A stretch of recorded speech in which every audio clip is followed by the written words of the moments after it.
Gotcha Bunny, and welcome to another episode of Tiny Bunny.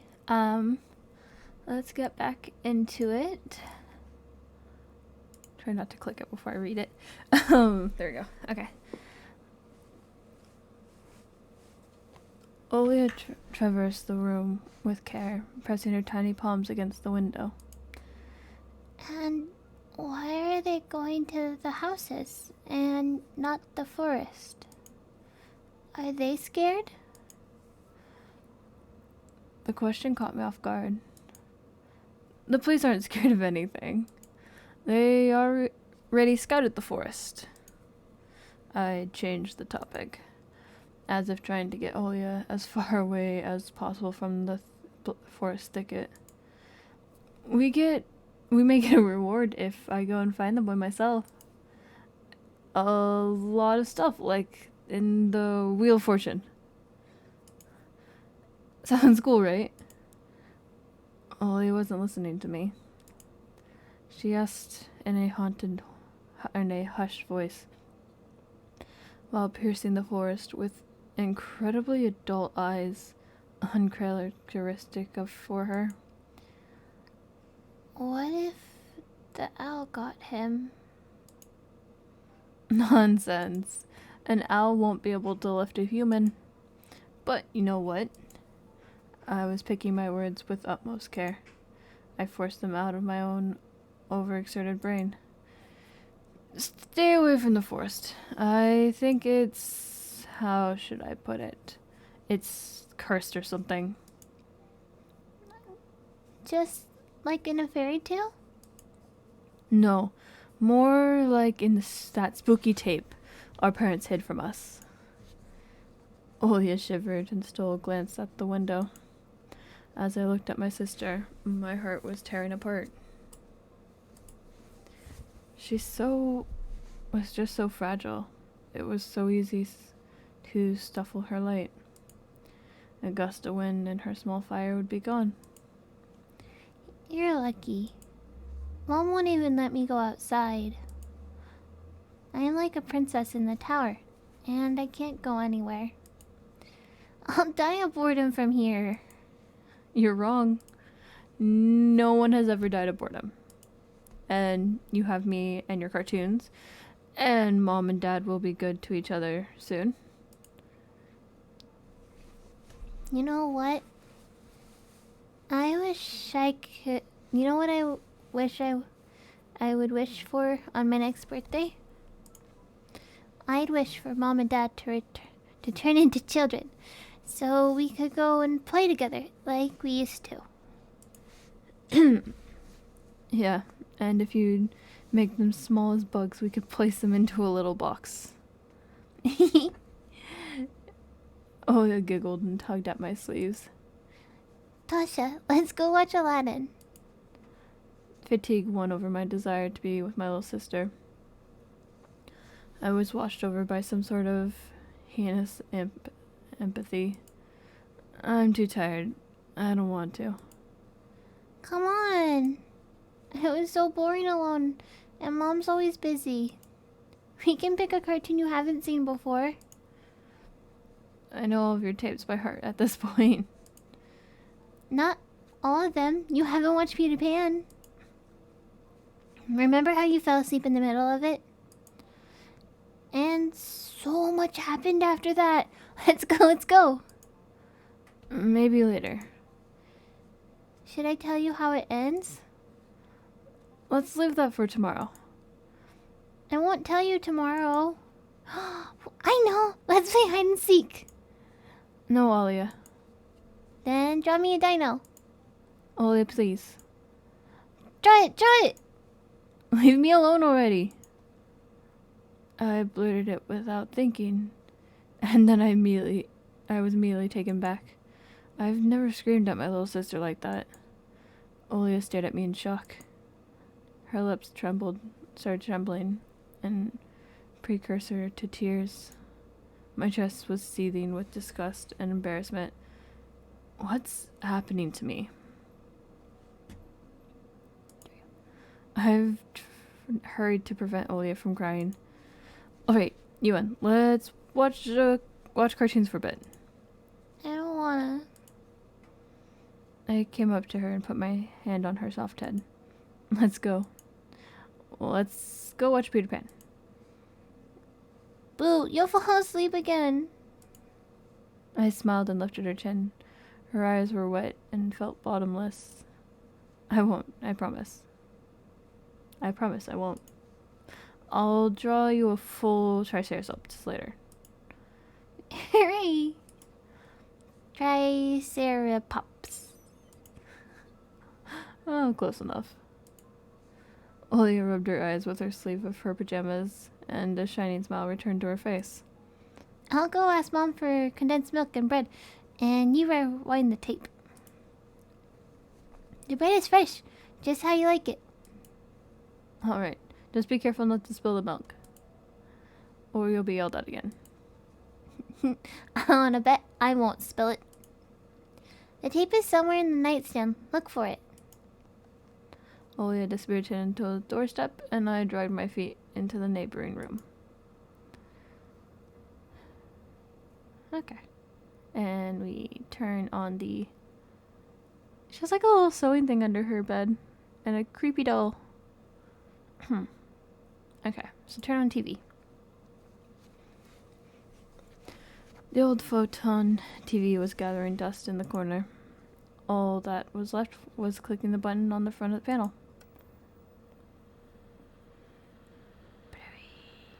The tune warmed up and a familiar white noise started dancing on the black screen.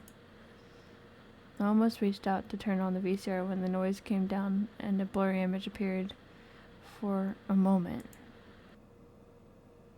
It was the dark taiga forest, just like the one outside my window.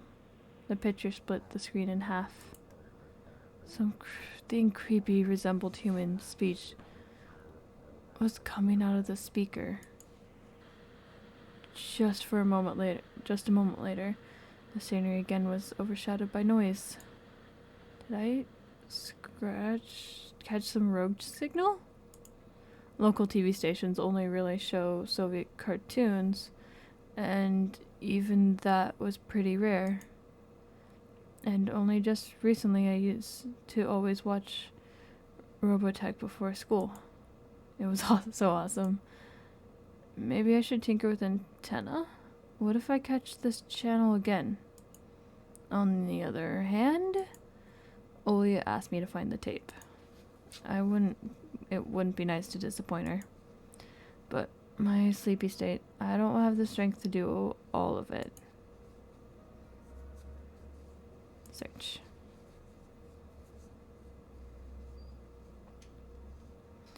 I shifted through the shelves full of dolls, blue hippos from Kinder Surprises. I found the tape I needed to thanks to its shabby spine.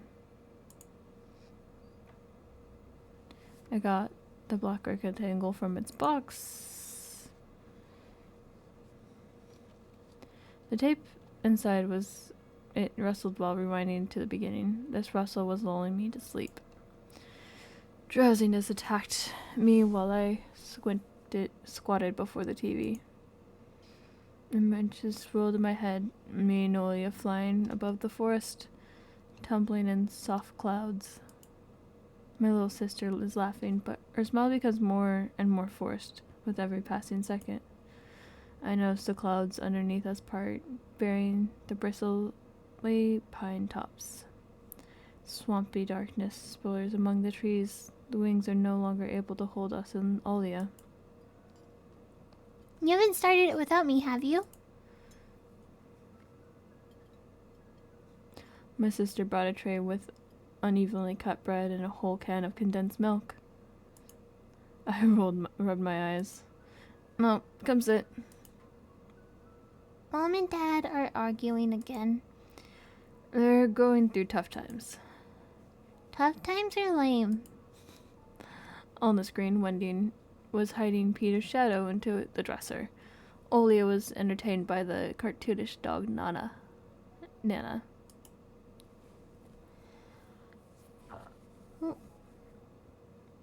Maybe Mom and Dad will buy us a dog too. Yeah, right. I'll have my own dog in the Neverland, and a cat, and a parrot. Olia smeared a slice of bread with a thick layer of condensed milk and handed it to me. Have you lost all your baby teeth? Obviously. Olia frowned deep in thought. Peter Pan has baby teeth. What if they won't let you go to his land with adult teeth? We'll think of something. We'll ask Dad to alter your age in the passport. And why would Dad forge documents? Olia took a bite from the sandwich and started talking with her mouth full. Oh, jeez. He will. I heard Mom that they did that before. he will. I heard that he did that before. I can't do it. You'll grow as big as Dumbo's. Olia got worried and touched her. I smiled to myself. My little sister was silent now. She just devoured bread, watching the adventure of Peter Pan, Tinkerbell, and James Hook, as if she got stuck into a fairy tale Neverland. To be honest, I also imagined myself there, in the land where no one ever ages, where no one argues over little things, where no one listens to fights and the sound of broken plates at night. It felt like I was dreaming with my eyes still open.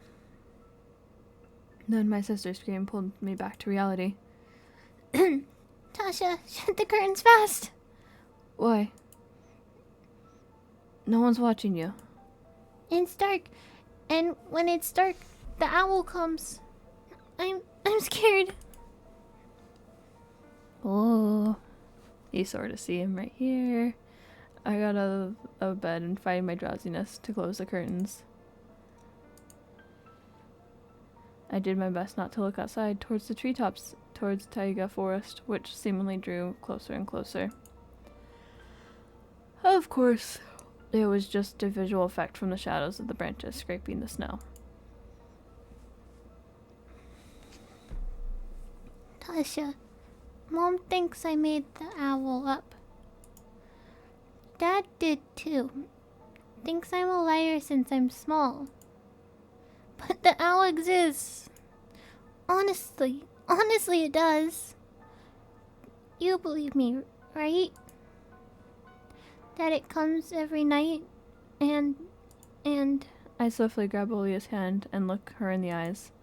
I was trying to transfer at least some of my courage and determination. But did I really have those qualities? Yes, I believe you, alright? Just don't nag our parents about it anymore. They're already dealing with a lot, so they'll just get mad at you. Come and tell me if anything happens. And don't look out the window. But it wants me to look. It doesn't matter. Act like it doesn't exist. And never existed. Like it's made up. Just like Mom and Dad says. It'll get tired of waiting and fly away. Hopefully.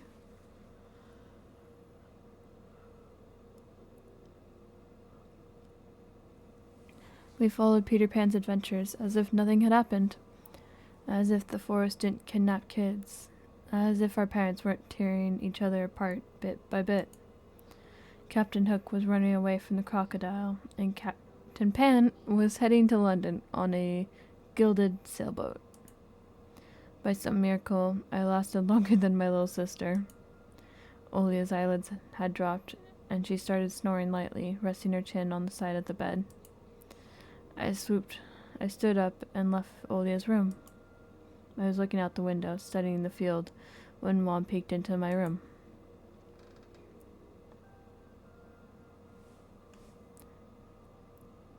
Enough playing around. It's your first day at school tomorrow. Go to bed. You should sleep properly. You don't want to be teased for being sleepy, right? Adults think everything's so simple. as if sound sleep would ensure my classmates would like me. I covered myself up with blankets up to my neck and listened to the house humming to something invisible rustling in the corners. My inner voice had questions for me. Do I want to hear that mysterious flute again? Yes or no? Maybe it's just part of the growing up, and I can't fully understand my own desires. The forest wailed behind the barrier that was my walls. Some internal entity wandered the fields. Branches shook as if calling for me. The wind howled on and on in the night. My thoughts were among annoying flies that entered my head before becoming weak and tangled. I didn't notice how I fell into slumber. It had come after all. The day I feared the most. The first day of new school term. Episode 2. Time to play with you. There's blood. New school, new teachers, and most importantly, new classmates who I always have trouble connecting with. Like most other kids with glasses, probably. Nope. I think that's just a you problem, buddy. Because I didn't have that problem. I forced myself to get out of my warm bed. Dad would usually drive me to my old school, but this morning the bedroom of my parents was silent. Did they sleep in? Maybe it was a good thing. I didn't want to get the daddy's boy reputation from day one. My parents were probably still tucked in, dreaming about the good old days, where everything was so simple and easy. Sweet dreams, even if far removed from reality. I silently snuck out to the first floor so I wouldn't wake up anybody, especially this peacefully sleeping Olia.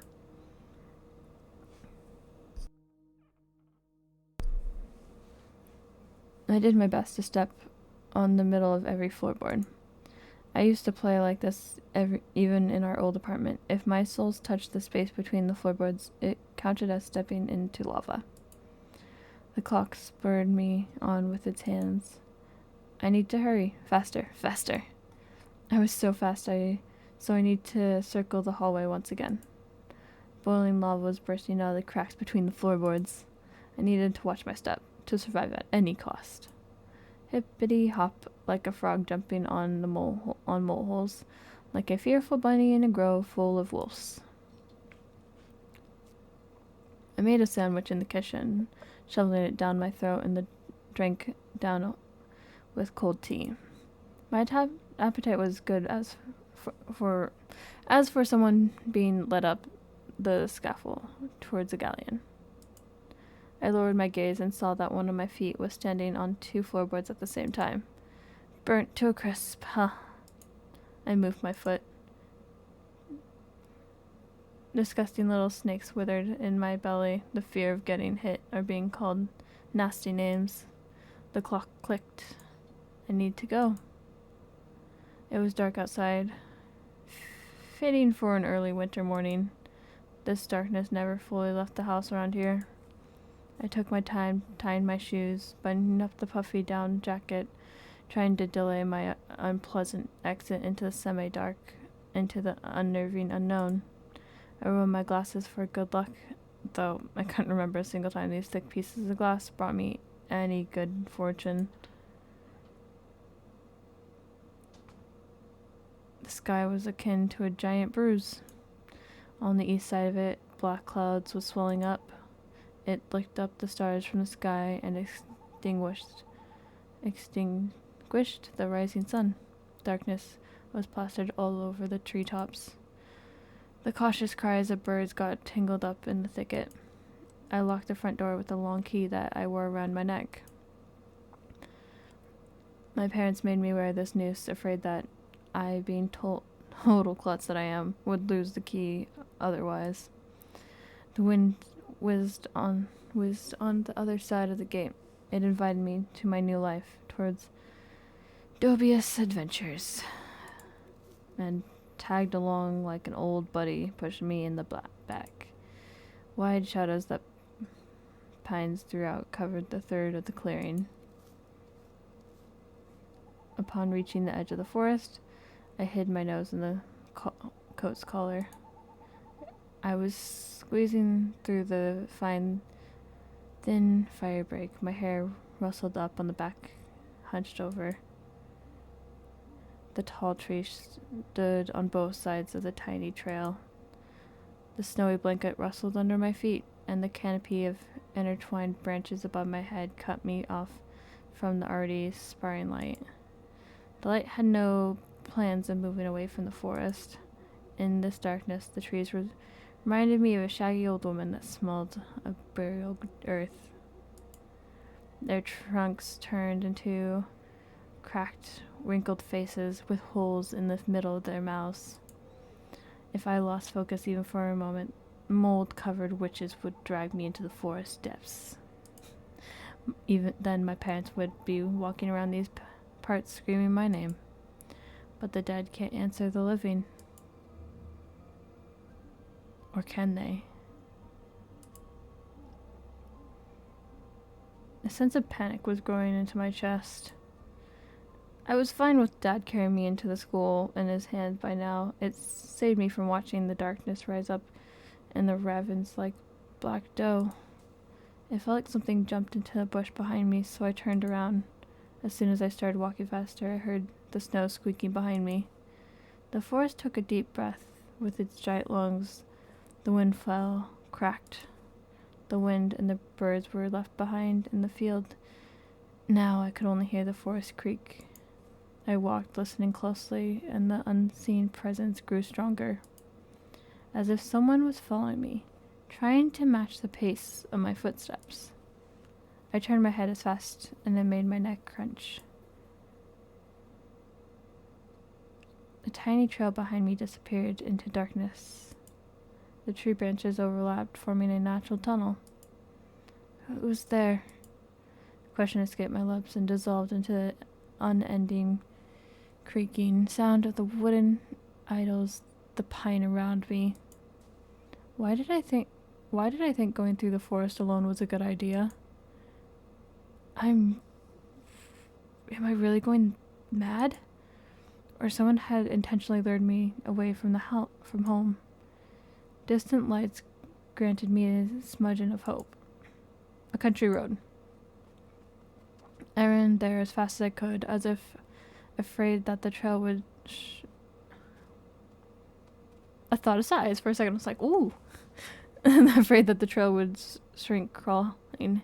Hands would grip me by the shoulder, turn me around, and make me look at the faces of a hungry forest. Dozens. In the end, nobody stopped me. I almost flew into the decrepit wooden bridge, disbelieving my luck.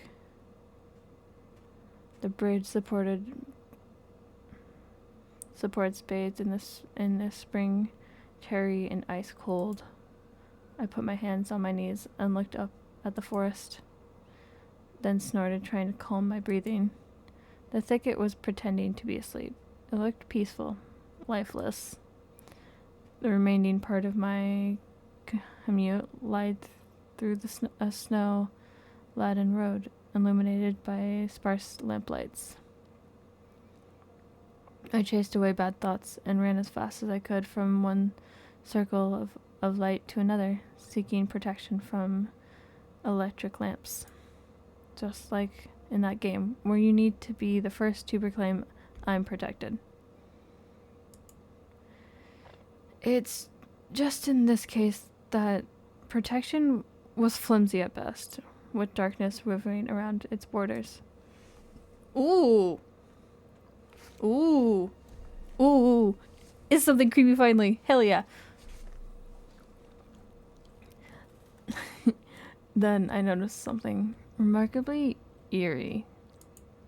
In place where the light from an inclined lamp couldn't reach, a hairy, crooked shadow came alive with a guttural roar. wearing a jacket. It almost felt like its features deterred light. Its unnatural pose instilled fear. My eyes almost popped out of their sockets as I just stood there, blinking, trying to chase away that illusion. But the shadow didn't disappear, and even got closer. My insides were grappled by horror. I stepped back and almost fell into a pile of snow. The black silhouette, on the other hand, straightened up and addressed me in a sweet voice. "Oh." Sneaking around, huh? Trying to steal my soul? Words got stuck in my throat. Who would be talking in such a silky voice here, between the forest and the dormant village? Will you say something, dummy? Cat got your tongue. Alright, I'll bite off your nose then. That'll teach you not to poke into places it doesn't belong. A girl stood before me, judging from the voice and the silhouette, but I couldn't even restrain myself from getting scared by a girl before noticing a gaping hole under her hood with something dangerously shiny inside. I was stunned.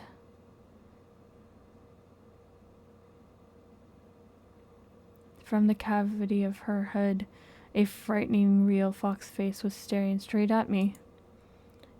It was just her jaw wasn't moving and her eyes weren't blinking. A mask. It was just a girl with a fox mask on. At least I wanted to think that. After a surprise like that, a nervous smile involuntarily creeped onto my face. I was just going to school and then you. What about me? Never seen a fox feed a dog? And indeed, there was a small dog circling the girl's leg. One of the strays that were chasing me yesterday, probably. Sorry, I didn't mean to. After hearing my voice, the dog whimpered, lowered its ears and sniffed me out, and then wagged its tail. I guess I still smelled the bologna that I ate for breakfast. I was shifting my gaze back and forth from the dog to the girl. She didn't seem scared anymore, just weird. So you didn't mean to, huh? What's your name? I'm Anton. And you? And I am not. Oh, you actually see the eyes. She's weird. Definitely has a couple loose screws. But she has a nice voice. My astonishment had turned into a mix of happiness and relief. This girl I didn't know was definitely human, if a bit eccentric. I was also a bit angry at myself. This foxy girl was walking through the darkness without a problem, and I shuddered from every little sound. I just walked away. I could just walk away, but the girl piqued my interest. Next time the police officer asks me about my friends at the new place, I'll tell him that I befriended a talking fox. Do you live here? In the village? The fox giggled and purred. She spun around so hard the hem of her coat lifted up. No, dummy. Foxes don't live in villages. So you live in the forest then? Have you been living under a rock? It's obvious these foxes can't survive anywhere near humans. As long as they're foxes. Her jokes were so weird.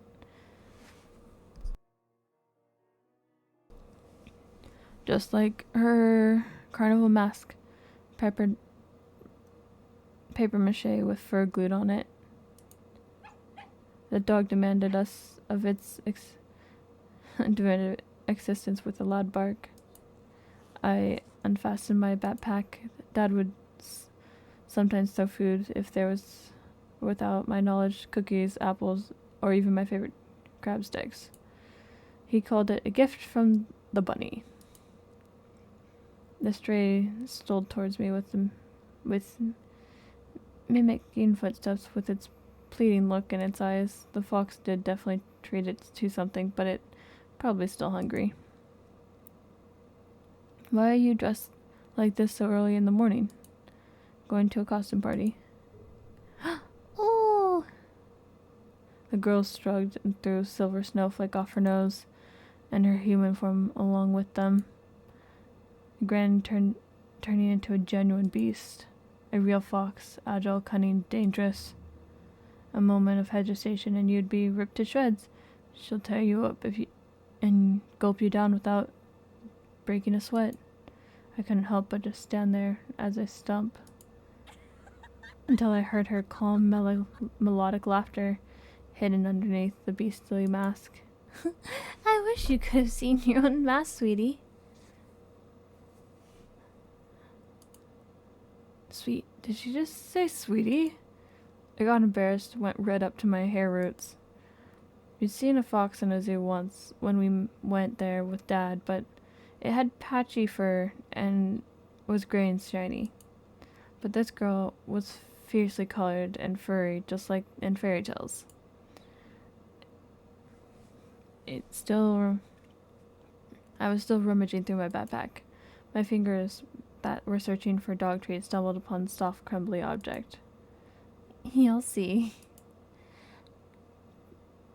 The real beasts will wake up soon. You should ask them where they got their human faces. The girl's shadow was dancing in the lamplight. The dog yapped in agreement. I freaked out and dropped my findings in the snow without getting a proper chance to examine it. The cold wind instantly covered the hole it created with the snow. The dog rustled and dug it out, wanting to get its treat. The fox just snorted. Now I was so embarrassed I wanted to sink through the snow. It was still dark outside, and the electric circle on the contrary, the darkness seemed even more thick. All neighboring houses were sleeping deeply in its inklings. I did my best to continue the conversation with the weird girl I didn't know. So, are you going to school? Oh my, you really are a dummy. Don't you get it? Well, I'm trying to be friendly, but she can't stop mocking me, calling me dummy and all. I should have just moved along without paying any attention to this weirdo and her stupid dog. Why are you so mean? Don't answer if you don't want to. It's not like I care. Still, something froze me in place. Tugged me towards the dark figure. The mysterious appearance, her voice that was velvety, and just languid enough. I was intrigued and excited. I watched her as people watch fires burn. No, stop pouting. Look here. Zuka took a liking to you. The dog was digging through the snow with a sharp movement, snorting loudly. The fox turned around and looked at the window of a nearby house, at its timbering front through the white mist. The tip of her fake nose was shining under the lamp's light. And maybe someone else too. I went red again, like a boiled crawfish this time. Is she talking about herself or someone else? I hoped that the semi-dark would be able to hide my embarrassment from the girl. I cleared my throat before asking, "And who is that person?" I waited, counting my heartbeat. The fox didn't reply. Her sly stare was scanning the forest pattern of someone's window. She was reading them, like a glass book. I wonder what she could see in those winter paintings.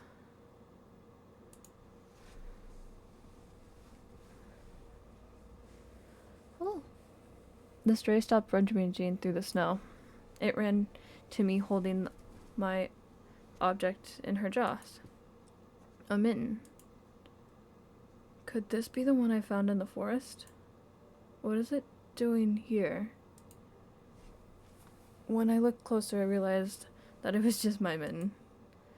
Maybe Mom stuffed it in there when I was asleep. A certain missing boy immediately came to mind. And we are going to end today's episode there.